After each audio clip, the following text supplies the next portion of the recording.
Ang Coffee Farmers Association of Hinalaan o COFA na nahimutang sa pusod sa Barangay Hinalaan, Kalamansig, Sultan, Kudarat, adunay usa ka istorya nga nagapadayon.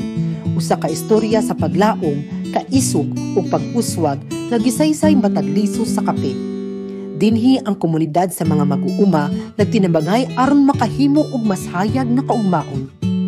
Ang COFA natukod niadtong July 17, 2022 ug opisyal nga narehistro sa Department of Labor and Employment niadtong February 26, 2023. Nagsugod kini sa gamay lamang nga grupo sa determinadong mga mag-uuma ug midako ngadto sa 57 ka mga miyembro nga nagtutok sa pagproduce og dekalidad nga robusta green coffee beans. Matag usa sa mga miyembro niini nagaumagikan sa usahan tud 3 ka ektarya na nagapamunga sa gatosan ka kilo sa kape. Sila nakatabang sa ekonomiya sa rehiyon ug sa panginabuhian sa mga mag-uuma.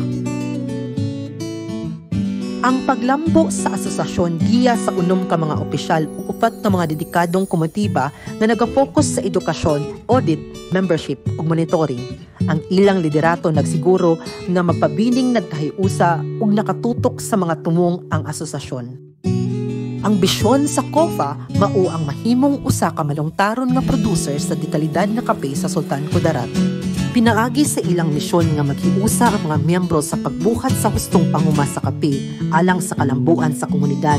Nagapadayon ang asosasyon sa pagdasig sa panaghiusa alang sa kalampusan sa tanan niining mga miyembro.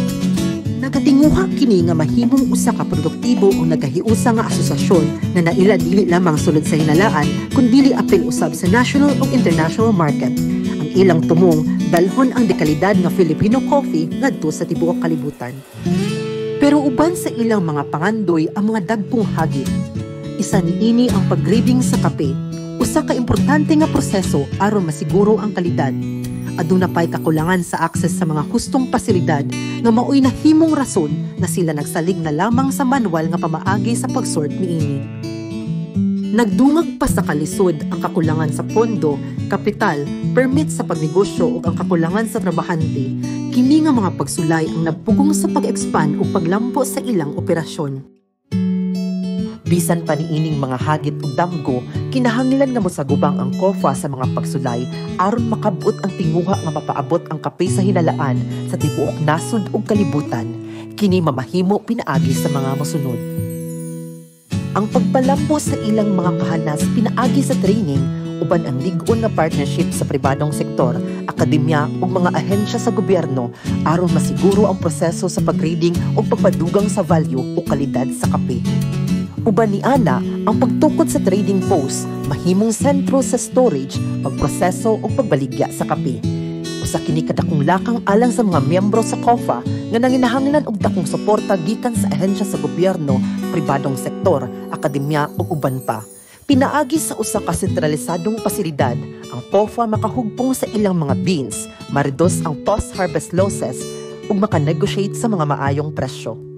Ang COFA nanginahanglan na matagaan og sakto nga akses sa pinansyal aron mapalapad ug mapalambo ang mga operasyon. Ang gobyerno uban ang pribadong sektor adunay dakong bilis sa pagkabut niini. Mamahimo nga magbuhat og lakang aron makonektar ang COFA sa mga programa sa gobyerno, pagkonektar sa mga bangko ug uban pang institusyon ug pagbuhat og mga bag-ong balaod nga maghatag og tabang sa mga mag-uuma sa kape. Aron mapalikon ang kredibilidad sa asosasyon sa aspeto sa financial, nagkinahanglan kini og sakto nga financial records ug accounting. Pinaagi niini makahatag og maayong pagdumala sa asosasyon ug ang mga miyembro maka-access og loans na adunay ubos nga interes para sa ilang mga umahan. Ang COFA kinahanglan na makasulod sa mga bag-ong market aron mapalapad ang abot ug mapadako ang demand alang sa ilang mga produkto.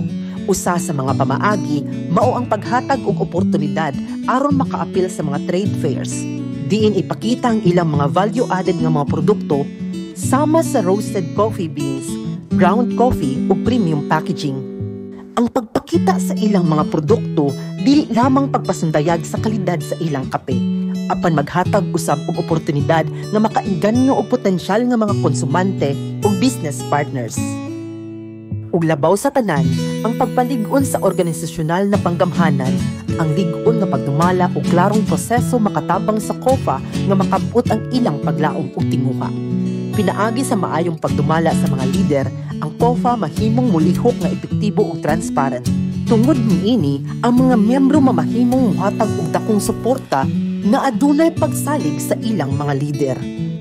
Bisan pa niining mga pagsulay, ang asosasyon nagpabiling lig-on sa ilang tumong sa pagtabang sa mga mag-uuma sa kape alang sa mas maayong kaugmaon kay ang COFA isn't just an association, it's a movement brewing change.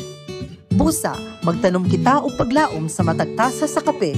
Tara, mag-uban ta sa pagsuporta sa mga mag-uuma sa hinalaan ug magkahiusa kita sa pagtukod og mas hayag nga ugma din ang mataglisong magahatag og istorya sa pangandoy, kadasig ug pag-uswag